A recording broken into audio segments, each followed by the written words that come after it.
The whole Jonbenet thing, you see it on TV all the time. All the terrible things that can happen to people. I was her age. She would be my age now. She would be pursuing her own career. Once you realize, like, she never got to grow up.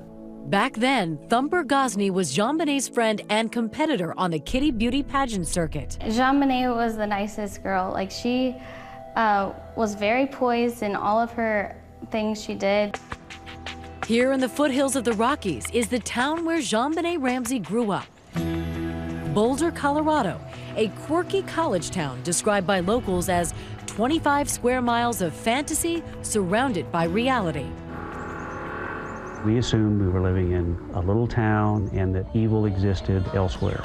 The year was 1996. The Macarena at the top of the charts. I love books. Oprah started a book club.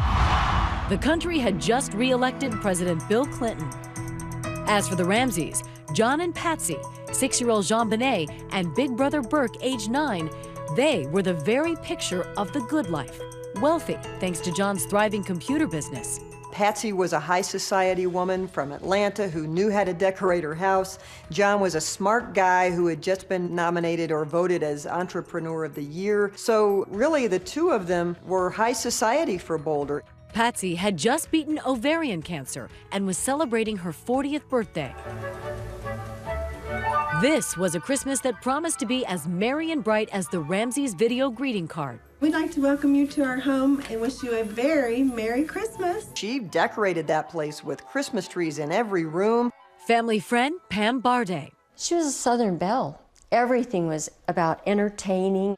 You say neither, and I say neither. Patsy always liked to be in the limelight, and she was in the pageant system. Let's throw the whole thing off.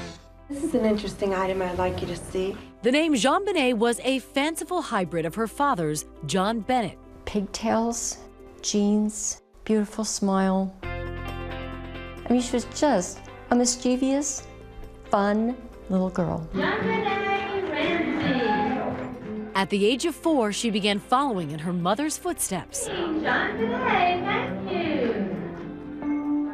That Christmas night of 1996, the Ramsey family had been out at a party at a friend's house. As they would tell Barbara Walters in an interview several years later, they got home well after dark. Jonbenet was asleep when we arrived home. We took her to bed, got Burke to bed, set the alarm, and went to sleep. Before dawn the next morning, Patsy was the first one up. As she headed down this spiral staircase, something catches her eye, several pieces of paper. There were 3 pages neatly laid across one of the runs of the stairway. Pages scrawled with a handwritten, heart-stopping message. It was a ransom note. Of all of the evidence left behind, that ransom note is the most baffling. Reporter Diane Diamond has covered the story from the beginning. She says the author of the ransom note seemed to know a lot about the family.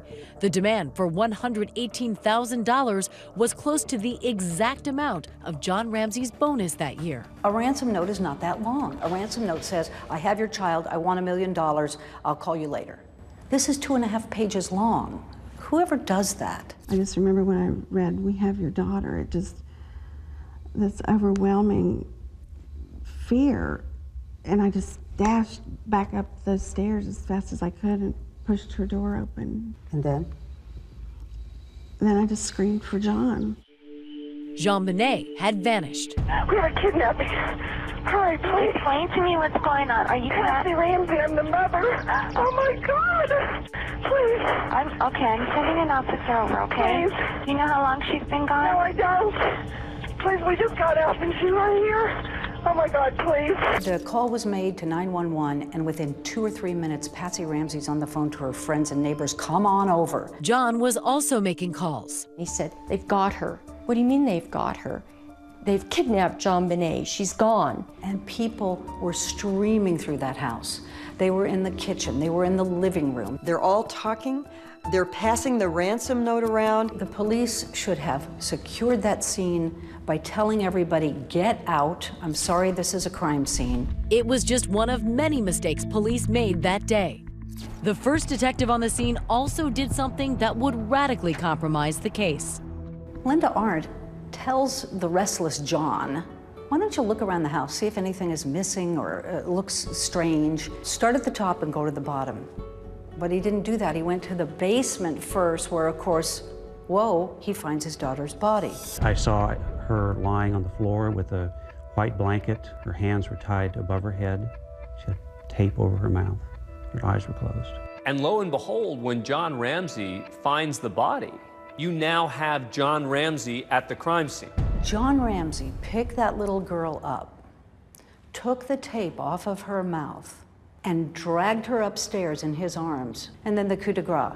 He grabs a blanket, which is full of who knows what kind of contaminants, and throws it over the body.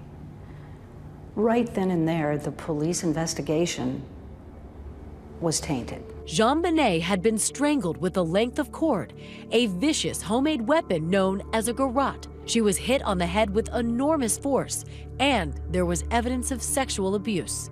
I knelt next to her and I leaned down to her face. And John leaned down opposite me. In her 1999 interview, Detective Arndt seemed to suggest to Elizabeth Vargas that in that moment, she was afraid of John Ramsey. And we had a nonverbal exchange that I will never forget. And he asked if she was dead. And I said, yes, she's dead.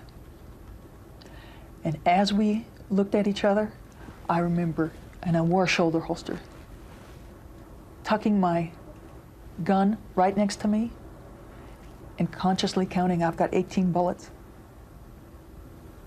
Why did you do that? Because I didn't know if we'd all be alive when people showed up. When Patsy Ramsey saw her daughter's body, she collapsed.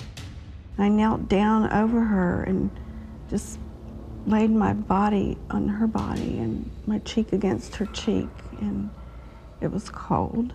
And I just kept saying, no, no, you know, ask God. Ask God to raise her. The kidnapping had just turned into a murder. Speculation about possible suspects begins immediately, and no one can be ruled out. I know who killed Jonbenet. There's no doubt in my mind who killed Jonbenet. And the grand juror, who thinks he knows too.